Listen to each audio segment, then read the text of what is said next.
A high-frequency alarm screams over the roar of jet engines. We're inside the massive hold of a military cargo plane, bathed in the chaotic flash of red emergency lights. A fist the size of a small car smashes into the reinforced inner wall, leaving a deep, groaning dent. The entire aircraft shudders violently, a metal beast protesting at 30,000 feet. So, what happens when the raw, primal power of a Titan smashes into the unstoppable rage of a Hulk? At this altitude, in the claustrophobic confines of a cargo plane, there's nowhere to run. Who's walking away from this? Or more accurately, who's falling out? Before this war in the clouds kicks off, let's size up our fighters. First, the eighth wonder of the world himself, King Kong. Kong isn't just an animal. He's a primal force of nature, a titan whose existence breaks all the rules. His strength is the stuff of legend, capable of ripping helicopters out of the sky and brawling with the meanest monsters imaginable. But it's not just about raw power. Kong is smart a tactician who brilliantly uses his environment to his advantage. He'll turn anything from a tree to a ship's propeller into a deadly weapon. That's how he survives, relying on natural instinct and sharp wits to get the upper hand. He's also incredibly agile, able to leap huge distances and climb just about anything, which makes him a dynamic and unpredictable foe. His hide is tough enough to shrug off heavy gunfire, but he's not invincible. Piercing attacks can wound him, and he's vulnerable to fire and extreme heat. Above all, Kong is a protector. He's driven by a deep instinct that can make him either a fierce defender or an enraged force of destruction. And his opponent, think of a walking gamma bomb with a military mind. This is the Red Hulk. It's crucial to know this isn't Bruce Banner. This is General Thaddeus Thunderbolt Ross, a master strategist who made a deal to become the very thing he spent his life hunting. Red Hulk has immense superhuman strength, durability, and a healing factor that rivals the original Hulk. But there's a massive difference in how his power works. Where the classic Green Hulk gets stronger with rage, Red Hulk just gets hotter. As his anger climbs, he radiates searing heat, intense enough to melt sand into glass. This can be a devastating weapon, but it's also his biggest weakness. If he gets too furious, he can literally overheat and weaken himself significantly.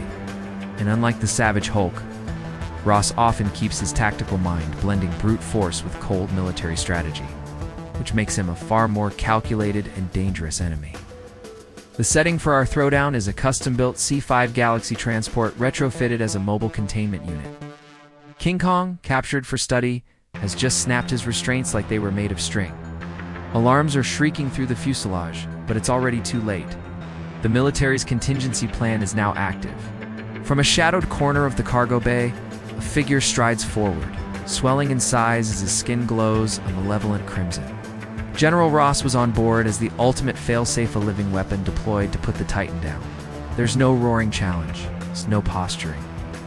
Red Hulk moves first, a crimson blur of pure rage, and slams into Kong with the force of a freight train. The impact rings like a thunderclap, and the plane's frame screams in protest. Kong staggers, caught off guard by the sheer explosive power. But he retaliates instantly with a sweeping right hook that sends the Red Hulk hurtling into a stack of shipping containers. The fight is on. This plane is coming apart at the seams, and we're just getting started. If you're ready for this clash of titans to get even crazier, smash that like button and subscribe so you don't miss a second of what comes next. Now, let's get back to the chaos. The tight space turns this into a brutal, close-quarters brawl. Red Hulk presses his attack, his fists glowing with oppressive heat. He's a powerhouse, trying to overwhelm Kong with pure, unrelenting force. Kong, however, is all about agility. He uses the curved walls of the fuselage to his advantage, scrambling up the sides and leaping from the ceiling to deliver crushing axe handle blows. He rips a huge panel of metal from the wall and uses it as a makeshift shield, deflecting a furious barrage from the Red Hulk. The plane itself is becoming a casualty of war. The floor buckles under their combined weight. Rivets pop from the walls like machine gun fire. As the structural integrity starts to fail, Red Hulk grabs a military jeep chained to the floor and heaves it at Kong. Kong just catches it, crushing it into a ball of scrap metal with his bare hands. Every single blow threatens to tear their battlefield apart. Red Hulk's rage is building and he begins to glow brighter, the very air around him shimmering with heat. He unleashes a furious, unstoppable charge, driving Kong backward through the cargo bay. Kong digs his feet in, bracing for the hit, but the force is just too much. The two titans slam directly into the rear cargo door. There's a deafening shriek of tearing metal. The locking mechanisms explode outward, and the ramp is ripped clean from its hinges, vanishing into the clouds below. A violent, howling wind rips through the aircraft as it depressurizes catastrophically. Unsecured cargo equipment and soldiers are instantly sucked out into the empty sky. This is no longer a fight for dominance, it's a desperate fight for survival. Both titans struggle against the gale. Clinging to the edge of the gaping hole in the plane, Red Hulk sees his opening and lands a powerful heat-infused punch that shatters the floor beneath them. A huge section of the fuselage gives way, and with a final groaning tear, the two behemoths are ejected from the dying aircraft. Locked in a desperate grapple, they become a meteor of flesh and fury, plummeting toward the earth below.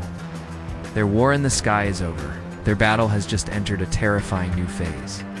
Who survives the fall? Who will be left standing when they finally hit the ground? Let us know in the comments who you think wins this war and who they should fight next.